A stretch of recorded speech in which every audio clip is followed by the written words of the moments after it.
두 손 들고 찬양합니다. 다시 오실 왕 여호와께 오직 주만이 나를 다스리네.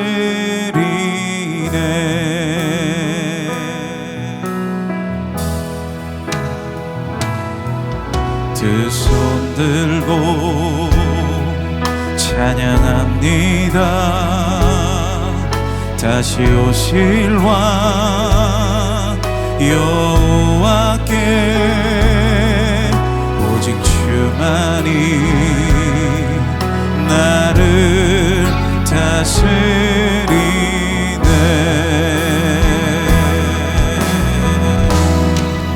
나 주님만을 섬기리. 헛된 마음 버리고 성령이여 내 영혼 충만하게 하소서. 나 주님만을 섬기리. 헛된 마음 버리고 성령이여 내 영혼 충만하게 하소서. 주님 앞에 내 생명 드리리라.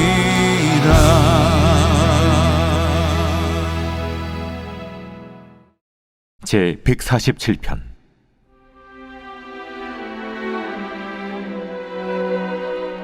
할렐루야. 우리 하나님을 찬양하는 일이 선함이요 찬송하는 일이 아름답고 마땅하도다. 여호와께서 예루살렘을 세우시며 이스라엘의 흩어진 자들을 모으시며 상심한 자들을 고치시며 그들의 상처를 싸매시는도다. 그가 별들의 수요를 세시고 그것들을 다 이름대로 부르시는도다. 우리 주는 위대하시며 능력이 많으시며 그의 지혜가 무궁하시도다. 여호와께서 겸손한 자들은 붙드시고 악인들은 땅에 엎드려 들으시는도다. 감사함으로 여호와께 노래하며 수금으로 하나님께 찬양할지어다. 그가 구름으로 하늘을 덮으시며 땅을 위하여 비를 준비하시며 산에 풀이 자라게 하시며 들짐승과 우는 까마귀 새끼에게 먹을 것을 주시는도다. 여호와는 말의 힘이 세다 하여 기뻐하지 아니하시며 사람의 다리가 억세다 하여 기뻐하지 아니하시고 여호와는 자기를 경외하는 자들과 그의 인자하심을 바라는 자들을 기뻐하시는도다.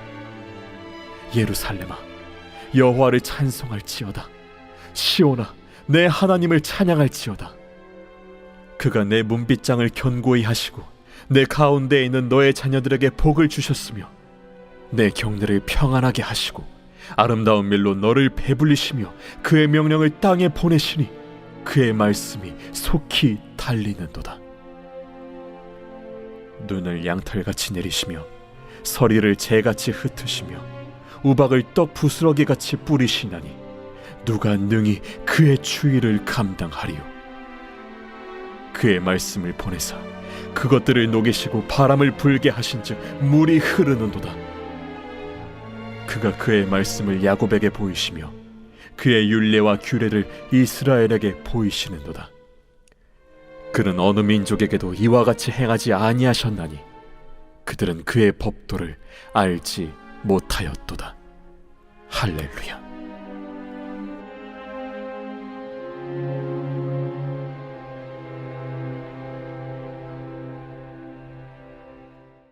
네, 사랑합니다. 네, 오늘은 시편 147편 말씀을 가지고 여러분과 함께 새벽에 말씀을 나누려고 합니다. 저는 모태신앙으로 신앙생활을 해왔습니다. 어렸을 때 믿음 생활을 돌아보니까요, 교회에서 사용하는 용어의 뜻을 모르고 써왔던 것이 참 많았습니다. 좀 몇 가지를 좀 나누려고 하는데요. 첫 번째는 성도라는 단어입니다. 교회에서 우리는 성도님, 성도님하고 부릅니다.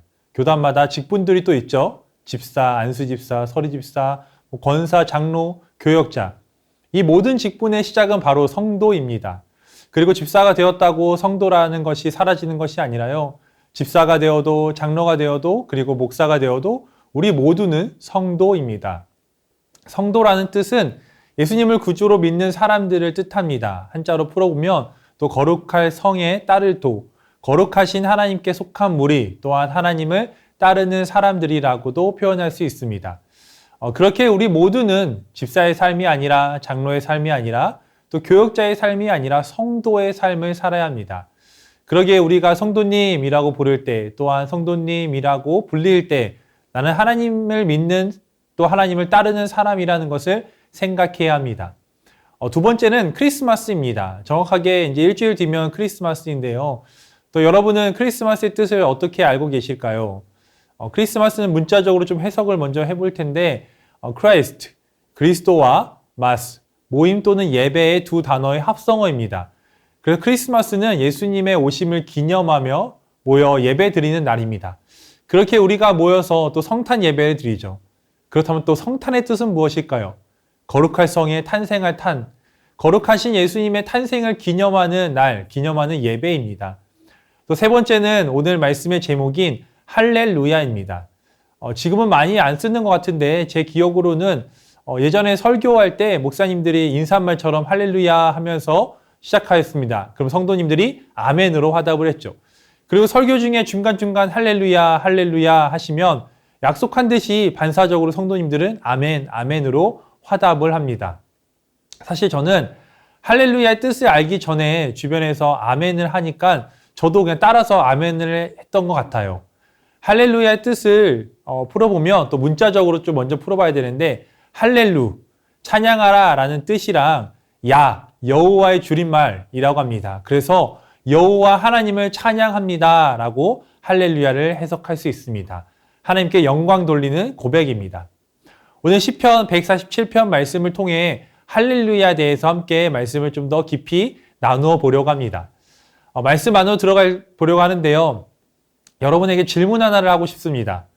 하나님께서 우리를 창조하신 목적이 무엇일까요? 하나님의 백성인 저와 여러분을 창조하신 목적이 성경이 나와 있습니다.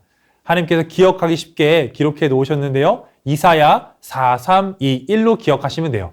이사야 43장 21절입니다. 이 백성은 나를 위하여 지었나니 나를 찬송하게 하려 함이니라. 아멘. 우리 모두의 창조의 목적은 하나님을 찬송하기 위함입니다. 이 말은 삶 속에서 우리는 할렐루야, 여호와 하나님을 찬양하는 삶을 살아야 한다는 것입니다. 이번에 말씀을 준비하면서 알게 된 건데요. 할렐루야라는 단어가 구약의 개역 개정에 총 23번 나옵니다. 그런데 이 23번 모두가 시편에만 기록되어 있습니다. 그리고 시편이 총 150편으로 되어 있는데 마지막 5편, 5편은 찬양시의 절정을 말해주고 있습니다. 어제 여러분과 함께 나눈 146편부터 150편 5장의 공통점이 있는데요. 성경을 보면 말씀의 시작이 할렐루야로 시작하여서 말씀의 마지막이 할렐루야로 끝납니다. 146편은 개인의 찬양, 오늘 147편은 공동체의 찬양, 그리고 148편과 149, 150편은 만물을 찬양하는 것입니다. 저와 여러분의 하루의 시작이 할렐루야 찬양으로 시작하여 하루의 마지막 또한 할렐루야로 고백하기 소망합니다. 시편 150편의 구성은 시와 노래 그리고 기도 모음집으로 구성되어 있습니다. 저와 여러분이 부르는 많은 찬양들 중에 시편의 말씀을 기반으로 부르는 찬양이 있습니다. 너는 내 아들이라 오늘날 내가 너를 낳도다. 시편 2편의 말씀이죠. 목마른 사슴 시냇물을 찾아 헤매이듯이. 시편 42편의 말씀입니다. 하나님은 너를 지키시는 자 너의 우편에. 시편 121편 말씀입니다. 이 찬양뿐만 아니라 참 많은 찬양들이 시편 말씀을 고백하고 있습니다. 오늘 저와 함께 읽은 147편 말씀도 찬양을 부르고 있습니다. 말씀을 읽으시면서 떠오르는 찬양이 없으셨나요? 제가 힌트 하나 드려볼까요? 8절 말씀입니다. 그가 구름으로 하늘을 덮으시며 땅을 위하여 비를 준비하시며. 그가 구름으로 하늘을 덮으시며 땅을 위하여 비 준비하시니. 예루살렘이죠. 비 준비하시니라는 찬양입니다. 여러분은 언제 할렐루야 하나님을 찬양하십니까? 대개 우리는 상황이 좋고 감사할 때 찬양이 나옵니다. 상황이 힘들고 어려우면 찬양하기가 참 힘든 것 같아요. 찬양할 힘이 없다고도 하죠.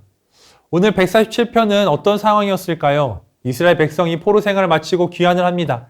예루살렘은 돌아오는데요. 전에 살았던 예루살렘이 무너져 있고 또 황폐해진 모습을 보고 좌절하고 포기할 수 있지만 그 어려운 상황 가운데 찬양을 합니다.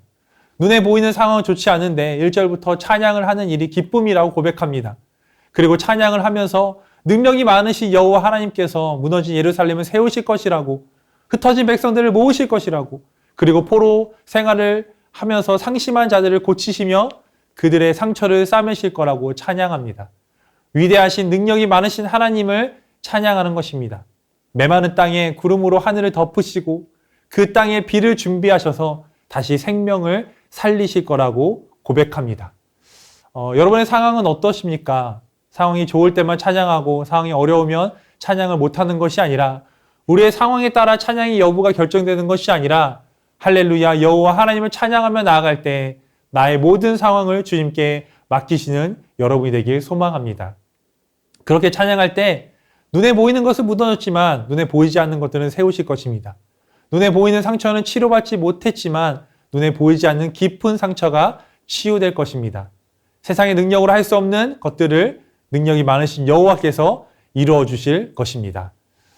최근에 할렐루야를 외칠 수 없는 상황에서 할렐루야를 외쳤던 일이 있었습니다. 저는 더산일교회를 시작하면서 목양사역을 처음으로 시작했습니다. 목양사역을 시작하면서 처음으로 해본 것들이 많았습니다. 처음으로 하는 것들은 다 기억에 남습니다. 그 중에 하나가 사업장 예배였는데요. 24년도에 사역을 시작하면서 24년도 얼마 지나지 않아 3월 15일이었던 것 같아요. 그때 저희 교구 성도님의 사업장 예배를 드렸습니다. 다락방 수원들 함께 모여서 이 사업장의 번창을 위해서 너무나 기쁘게 예배를 드렸습니다. 저의 첫 사업장 예배였습니다. 그리고 지난 12월 6일 처음 해본 그리고 제 사역에 영원히 남을 예배를 인도했습니다. 바로 폐업 예배였습니다. 개업 예배는 익숙하지만 폐업 예배는 아마 생소할 것입니다. 누구의 폐업 예배였냐면요. 아까 방금 전에 말씀드렸던 24년 3월 15일 제가 처음으로 인도했던 사업장 예배, 그 사업장을 운영하셨던 집사님께서 1년 9개월이 지나 저에게 폐업 예배를 부탁하셨습니다. 폐업 예배를 요청하셨을 때 저 또한 너무 당황했습니다. 작년에 사업의 번창을 위해 다 같이 모여서 예배를 드렸는데 또 개업 예배는 사업의 시작이고 기쁘고 감사가 넘치는데 반면 사업이 잘 되지 않아 문을 닫아야 하는 폐업 예배 분위기는 전혀 다를 텐데 어떤 위로의 말씀을 전해야 하는가 별 생각이 다 들었습니다. 그렇게 생각하고 준비하고 있을 때 하나님께서 저의 시선과 마음을 바꿔주셨습니다. 세상적인 관점에서는 폐업은 실패입니다. 좌절하고 조용히 문을 닫을 수 있지만 집사님은 폐업이 실패가 아니라 하나님의 인도하심이며 그동안 사업을 할 수 있음에 대한 감사로 마무리하고 싶으셨던 것이었습니다. 저는 그 어떤 예배보다 더 열심히 준비해 갔습니다. 순서지를 만들고요. 기타를 들고 함께 가서 그 사업장에서 충만이란 찬양을 불렀습니다. 내게 능력 주시는 자 안에서 모든 것을 할 수 있느니라 라는 말씀을 가지고 함께 말씀을 나누고 감사 기도를 드렸습니다. 폐업 예배이기에 침울한 분위기에서 예배를 드릴 줄 알았는데요. 너무 감사하게 집사님 네 분은 폐업 예배 이름에 맞지 않게 밝고 감사하게 예배를 드렸습니다. 무엇보다 정말 은혜가 되었던 건요. 예배를 마치고 그 남자 집사님께서 짧은 간증을 하시겠다고 하면서 간증을 하셨는데 사업을 하면서 그 사업장에서 믿지 않는 동네 형을 만나 복음을 전할 수 있는 것이 너무 감사했다고 하셨습니다. 정말 대단한 간증이었습니다. 세상의 관점으로 할렐루야 여호와를 찬양하기 그 힘든 순간에 집사님 외에는 사업장 예배 때도 기쁘게 찬양하셨고 같은 장소에서 폐업 예배를 드릴 때도 기쁘게 할렐루야를 찬양하셨습니다. 며칠 전에는요, 한 집사님 통해 부족한 저의 모습을 또 보게 되는 일이 있었습니다. 제가 작년에 이사를 했는데요, 집주인이 들어와야 한다고 해서 또 내년에 급하게 또 이사를 해야 되는 상황에 놓여 있었습니다. 아시다시피 대출 규제는 심해지고 전세는 오르고 있는 그 상황에서 이사를 해야 하니 좀 막막하고 찬양이 나오지 않았던 그 중에 너무나 괜찮은 집이 나왔던 거예요. 그래서 그 집을 보고 왔는데 너무 좋은 거예요. 그래서 아내랑 막 찬양이 절로 나왔습니다.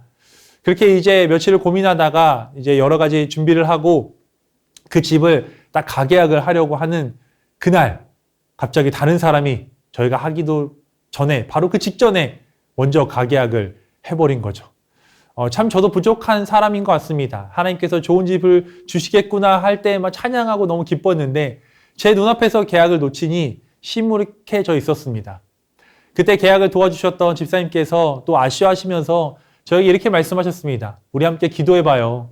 하나님이 더 좋은 곳을 인도하시려고 준비하시려고 돌아가게 하시나 봐요. 그렇게 말씀하시는 거예요. 집사님을 통해서 상황이 좋을 때는 찬양하고 그렇지 못할 때는 찬양하지 않았던 부족한 제 모습을 보면서 회개하는 시간을 갖게 되었습니다. 어거스틴은 이런 말을 했습니다. 찬양할 때 우리는 찬양하는 대상을 닮아간다. 찬양을 할 때 우리는 찬양하는 대상을 닮아간다라고 얘기하고 있습니다. 그분을, 여호와 하나님을 계속 찬양하니 그분을 닮아가는 것입니다. 하나님의 형상대로 빚어지며 우리는 더욱 거룩해 져가는 것입니다.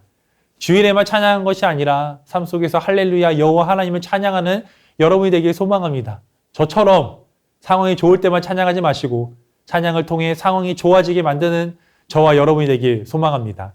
오늘 하루의 시작도 할렐루야 시작으로 또 여러분의 마지막도 할렐루야로 마치는 매일의 삶 속에서 할렐루야가 넘쳐나는 여러분의 삶이 되길 주님의 이름으로 축원합니다. 함께 기도하겠습니다. 여호와를 찬양하기 위해 지음받음을 기억하며 할렐루야를 외치며 삶을 살아가게 하소서. 아멘. 찬양하는 일이 있을 때만 찬양하는 것이 아니라 여호와를 닮아가기 위해 찬양하게 하소서. 아멘. 이번 주 금요 기도회 비전 기도회에서 말씀을 전하시는 이정균 목사님에게 성령의 충만함을 주시고 목사님의 말씀을 통해 은혜 받고 부르짖어 기도함으로써 개인의 변화, 가정의 변화, 교회의 변화를 경험하게 하소서. 아멘.